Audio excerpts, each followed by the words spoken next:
Assalamualaikum warahmatullahi wabarakatuh. Semangat pagi, sahabat akuntansi pemerintah. Jumpa dengan saya, Puji Wibowo dari Politeknik Keuangan Negara Stan dalam video edukasi akuntansi penerimaan migas. Sahabat, sebagaimana yang kita ketahui bahwa penerimaan migas merupakan salah satu kontributor besar yang ada di dalam APBN. Secara nomenklatur, penerimaan migas terdiri dari penerimaan yang berasal dari penerimaan negara bukan pajak atau PNBP dan penerimaan yang berasal dari pajak penghasilan sektor hulu migas. Kita tahu bahwasanya penerimaan migas bersumber dari kegiatan usaha hulu migas, di mana kegiatan ini terdiri atas dua sumber kegiatan utama, yaitu eksplorasi dan eksploitasi. Kegiatan eksplorasi pada dasarnya berisi suatu tahapan-tahapan aktivitas untuk mencari sumber-sumber minyak dan gas alam. Sementara tahapan eksploitasi merupakan tahapan produksi di mana perusahaan migas mulai mengangkat sumber-sumber minyak dan gas yang kita kenal dengan namanya lifting. Sahabat, tahukah Anda bahwasanya di dunia ini kita mengenal ada 3 kontrak kegiatan usaha hulu migas, di mana 3 kontrak ini benar-benar dianut dan diadopsi oleh beberapa negara dengan memperhatikan karakteristik dari sumber daya alam negara masing-masing. Yang pertama adalah service kontrak atau kontrak jasa, di mana kontrak ini mengharuskan sebuah negara membayar jumlah tertentu kepada perusahaan migas yang dikontraknya atas jasa yang dilakukan oleh perusahaan migas dalam melakukan eksplorasi dan eksploitasi. Kemudian model yang kedua adalah model konsesi. Di dalam model ini, perusahaan migas menemukan sumber-sumber minyak dan gas alam, kemudian sumber-sumber tersebut dikenakan tarif tertentu dalam bentuk royalti. Dan royalti inilah yang menjadi sumber penerimaan dari negara yang bersangkutan. Nah, untuk model yang ketiga, kita kenal namanya adalah production sharing contract atau kontrak kerjasama. Model inilah yang diadopsi oleh negara kita, di mana kita bekerja sama dengan perusahaan, baik perusahaan nasional maupun perusahaan asing. Uniknya adalah, di dalam kontrak PSG ini, negara dalam hal ini tidak mengeluarkan sepeser pun uang, sehingga negara tidak punya dampak risiko fiskal terhadap APBN. Risiko keuangan semuanya menjadi tanggung jawab perusahaan migas. Ini tentu saja menjadi keuntungan tersendiri buat negara kita. Pertanyaannya adalah, kenapa negara-negara lain ataupun perusahaan-perusahaan domestik mau bekerja sama dengan pemerintah dalam modal kontrak kerjasama production sharing contract? Padahal semua risiko ada di tangan perusahaan, bukan di tangan negara. Nah, untuk menarik minat investor tersebut, maka negara memberikan insentif.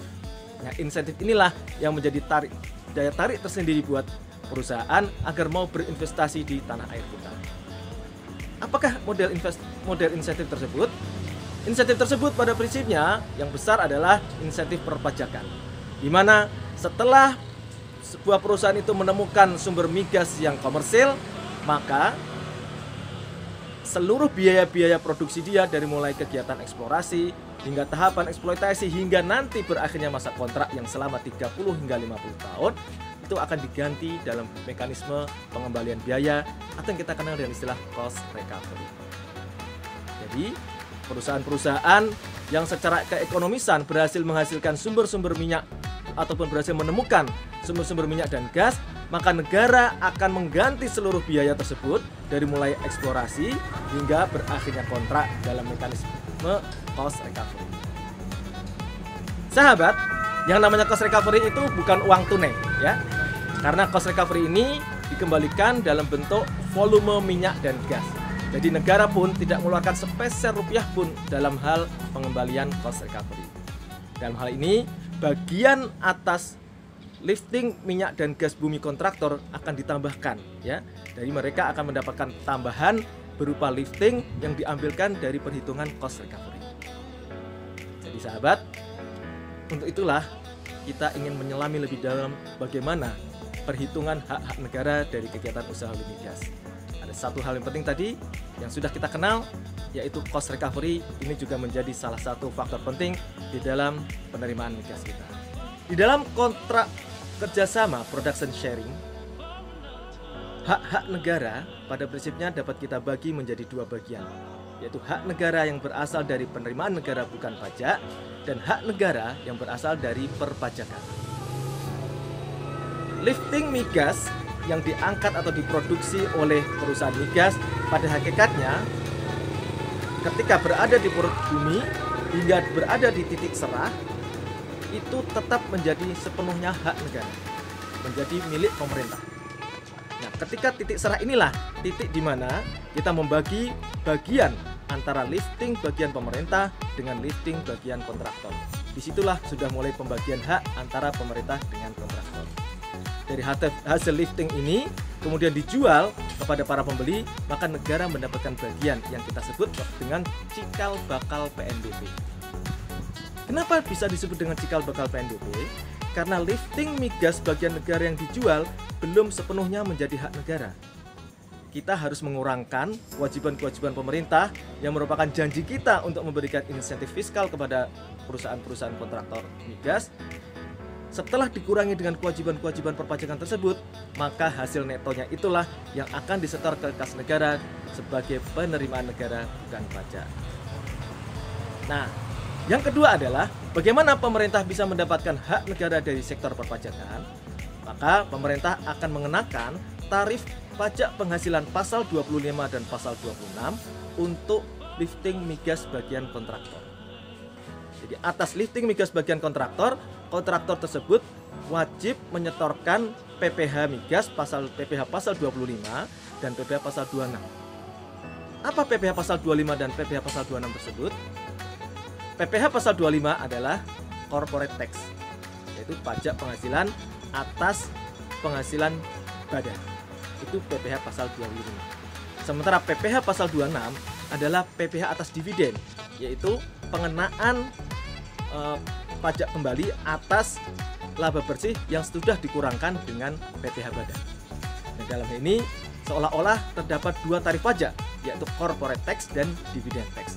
Dan inilah yang kita sebut dengan effective tax rate, yaitu tarif pajak efektif.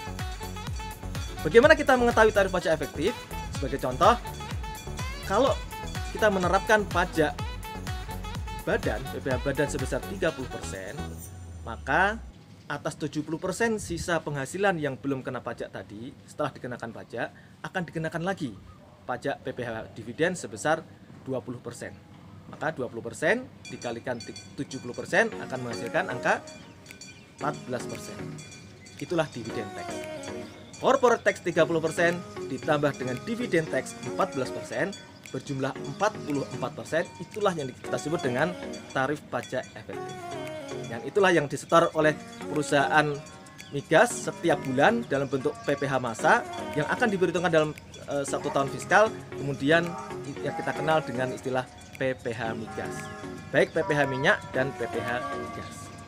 Demikian sahabat akuntansi pemerintah, bagaimana kita mengenal kegiatan usaha hulu migas dan bagaimana kontribusinya terhadap APBN. Untuk itu jangan kemana-mana sahabat, kita akan lanjutkan serial edukasi kita mengenal penerimaan migas lebih lanjut dalam video edukasi berikutnya.